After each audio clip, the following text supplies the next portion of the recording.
gone into a surveillance mode with this pursuit on the ground. Let the air unit follow. Oh, smash right there. Roll that car over right in the middle of Temple and Huntington. Hit the car, rolled the civilian car over. It's Baldwin in Huntington. The male suspect, and look at this. This is interesting. He's now using the train tracks. Officers right behind him. They're not afraid to get right behind him on those train tracks. Now, this is the NBC4 News at 5. As you can see, this is a police pursuit that's going on. 3 seconds ago, that person who was in the passenger side, we saw him or her. If he tries that, his exit's going to be Glasell. Nope, he's going to U-turn on the freeway. Oh no, and going the wrong way on Glasell. Going the wrong way on the 91 freeway. Driver's side door that's now opening. Yeah, door is open. Yeah, it does appear like he is now opening his door. We are using our doubler here so we can get a better look. I've seen a couple dozen cars, authorities roll through here, sirens blaring. Earlier this evening, detectives say the victim was shot by a man that he had hired to do odd jobs for him. The shooter is described as a man in his 60s. He took off from that scene before police arrived. 2020 has brought heightened wildfire activity. Please take care of each other and take care of yourselves. Here now with VGK analyst Darren Elliott. Darren, how's it going tonight? My photographer Jose, who's doing a great job giving us these views, tells me that this is 3rd Street and Lewis Street. Do not spark campfires if it's prohibited. Protesters are walking along Russell Road.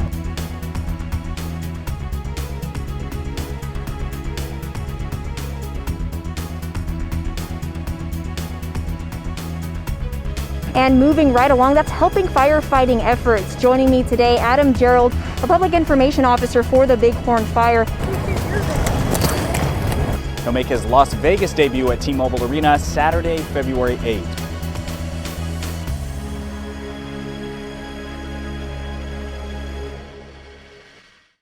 Of youth hockey players, they are rollerblading the strip now. They can't practice at the ice rink, so this is a fun way for them to keep their skills up.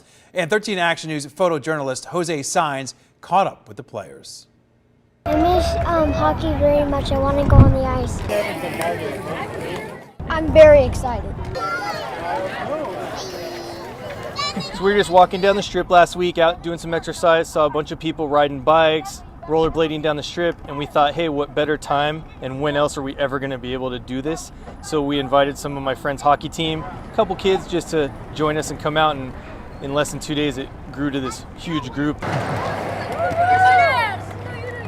They went from seeing each other 5 or 6 times a week at the hockey rink, and now this is the first time a lot of them are seeing each other in the last 2.5 months. I've only got to see my friends on calls.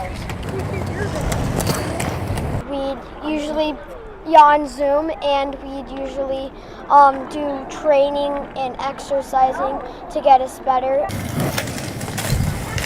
To be able to do this on the Las Vegas Strip, it's a once-in-a-lifetime opportunity. It's really fun to rollerblade it because you get to see all the buildings up close, and you never really notice a lot of stuff because you're just driving by. Being able to actually see them and how excited they are to even be doing this, not even be out on an ice rink, is something pretty cool. It's a good, safe way, while still social distancing, to get the hockey community back together.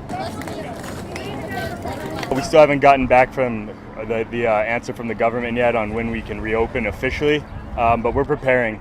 Right now, everything's getting ready, and it should be a few weeks here. Our community coming together to show support for Officer Shea McAllen. Stoney's Rockin' Country hosting a fundraiser for him. Officer Shea was shot in the line of duty. 13 Action News photojournalist Jose Saenz takes you there. Shea loved this place. He loved coming here and having a good time, so he can't make it tonight, but I guess I'm going to have a good time for him. Thank you, guys. Tonight we're here at Stoney's Rockin' Country. This is in honor and for Shea McAllen, and all the proceeds are at the door, and also for the t-shirt sales that we're selling are going to be going to Shea and his family to continue to help him in his fight and his rehab efforts.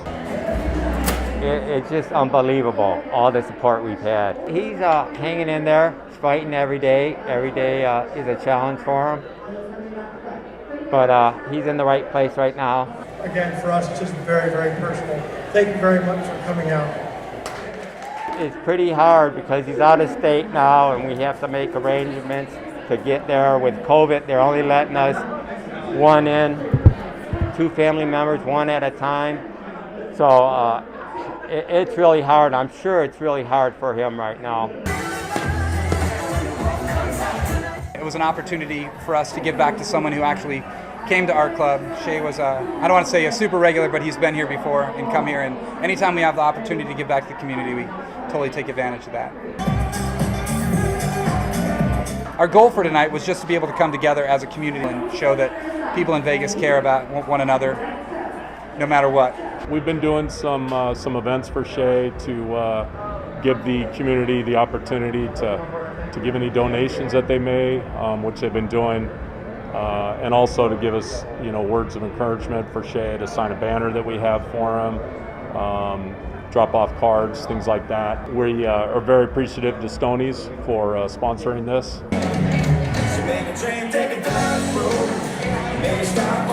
I always said for 30 years, Vegas is the best city in the world, and this just proves it.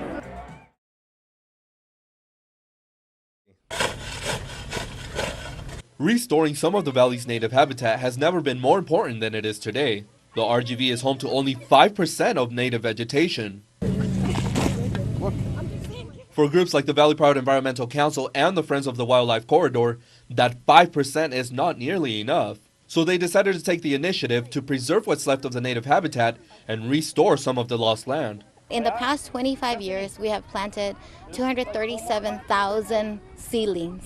So we have created habitat for 25 years now in 670 acres of the Rio Grande Valley, and we want to continue this. This past Saturday, these groups partnered up with the City of FAR and the Lower Rio Grande Valley National Wildlife Refuge to celebrate the 25th annual Rio Reforestation event. More than 1,500 volunteers showed up to restore 23 acres of native habitat by planting more than 15,000 native plants of 20 different species. We're facing a lot of restoration challenges. So definitely having the kids and all these families, experiencing all this, it's a big thing for us. Many of the volunteers who showed up were teenagers and kids, and they say right now is the best time to take action and save the environment. Overall, in the world, we just gotta plant and plant and plant, because if like the trees go out, then we'll go. I think it's like a huge key to just keep bringing the generations of trees. It's kind of like for the next generation, because what the past generations have done, they might have hurt the environment. It's our job to save the environment for the future. The event has such a positive impact on some of the kids who attended that they've also volunteered to do some planning at their school. They loved it, even though they say it's hard work, even though they said it was sunny and hot, but they loved it. And now what we're going to do, we just got committed with our district, and we're going to start planting our own garden, vegetable garden at our campus. So they love it. They can hardly wait.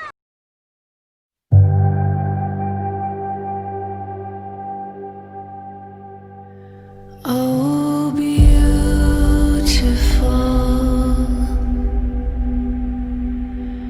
for spacious skies, for amber waves of grain, for